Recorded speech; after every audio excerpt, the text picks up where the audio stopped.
ನಾನು ಇವತ್ತು ಎಲ್ಲರ ಜೊತೆ ಎಲ್ಲ ವಕೀಲರ ಸಮುದಾಯದ ಜೊತೆ ನಾನೊಬ್ಬ ವಕೀಲೆ ಆಗಿದ್ದು, ಮಹಿಳಾ ವಕೀಲೆ ಆಗಿದ್ದು, ಇವತ್ತು ನಮ್ಮ ಶಾಂತಿಯುತ ಹೋರಾಟವನ್ನು ಬೇಕು ಅಂತಲೇ ವೈಲೆಂಟಾಗಿ ನಮ್ಮ ಮೇಲೆ ಹಾನಿ ಮಾಡಿದ್ದಾರೆ, ದೌರ್ಜನ್ಯ ಮಾಡಿದ್ದಾರೆ. ಇವತ್ತು ಲಾಠಿ ಚಾರ್ಜ್ ಪ್ರಯೋಗ ನನ್ನ ಮೇಲೂ ಮಾಡಿದ್ದಾರೆ. ನಾವೆಲ್ಲರೂ ಶಾಂತಿಯುತವಾಗಿ ಕೂತ್ಕೊಂಡು ಇವತ್ತು ಎಲ್ಲರ ಮುಂದೂ ನಾವೇನು ಧಿಕ್ಕಾರ ಕೂಗ್ತಾ ಇರಲಿಲ್ಲ, ಜಯಕಾರನೂ ಹಾಕ್ತಾ ಇರಲಿಲ್ಲ, ಸುಮ್ಮನೆ ಕೂತಿದ್ವಿ. ನಾವು ಸುಮ್ಮನೆ ಎಲ್ಲೋ ನಮ್ಮ ಸಮುದಾಯದ ಜನರೆಲ್ಲರೂ ಸುಮ್ಮನೆ ನಿಂತು ನೋಡೋವಾಗ ಅವ್ರ ಮೇಲೆ ಲಾಠಿ ಚಾರ್ಜ್ ಮಾಡಿ ಅವ್ರು 4 ಜನ ಅಡ್ಮಿಟ್ ಆಗಿದ್ದಾರೆ. ಇವಾಗ 4 ಜನ ಅಡ್ಮಿಟ್ ಆಗಿದ್ದಾರೆ. ರಕ್ತಪಾತ ಇವರೇ ಮಾಡ್ತಾ ಇದ್ದಾರೆ. ನಾವು ಯಾರೂ ಏನೂ ರಕ್ತಕ್ರಾಂತಿ ಏನೂ ಮಾಡಿರಲಿಲ್ಲ.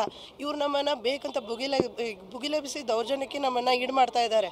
ಈ ಸರ್ಕಾರದವರು ಈ ಥರ ಮಾಡಿದರೆ ಇದು ಒಂಥರ ಅನ್ಯಾಯ. ಇದು ನಮ್ಮ ಮೇಲೆಲ್ಲ ಮಹಿಳಾ ವಕೀಲರ ಮೇಲೆ ಎಲ್ಲರ ಮೇಲೂ ಮಾತಾಡೋದು. ಈ ನಾನು ಈ ಕೈಗೆ ನನಗೆ ಈ ಥರ ಆಗಿದೆ ಅಲ್ಲ, ನನ್ನ ಮೇಲೆ ಲಾಠಿ ಚಾರ್ಜ್ ಪೂಜಾ ಸೌದತ್ತಿ ಅಂತೇಳಿ. ನಾನು ಇವತ್ತು ಎಲ್ಲರ ಜೊತೆ ಎಲ್ಲ ವಕೀಲರ ಸಮುದಾಯದ ಜೊತೆ ನಾನೊಬ್ಬ ವಕೀಲೆ ಆಗಿದ್ದು, ಮಹಿಳಾ ವಕೀಲೆ ಆಗಿದ್ದು, ಇವತ್ತು ನಮ್ಮ ಶಾಂತಿಯುತ ಹೋರಾಟವನ್ನು ಬೇಕು ಅಂತಲೇ ವೈಲೆಂಟಾಗಿ ನಮ್ಮ ಮೇಲೆ ಹಾನಿ ಮಾಡಿದ್ದಾರೆ, ದೌರ್ಜನ್ಯ ಮಾಡಿದ್ದಾರೆ. ಇವತ್ತು ಲಾಠಿ ಚಾರ್ಜ್ ಪ್ರಯೋಗ ನನ್ನ ಮೇಲೂ ಮಾಡಿದ್ದಾರೆ.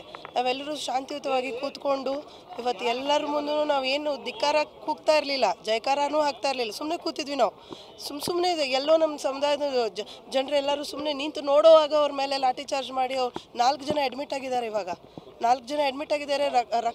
ರಕ್ತಪಾತ ಇವರೇ ಮಾಡ್ತಾ ಇದ್ದಾರೆ. ನಾವು ಯಾರೂ ಏನೂ ರಕ್ತಕ್ರಾಂತಿ ಏನೂ ಮಾಡಿರಲಿಲ್ಲ.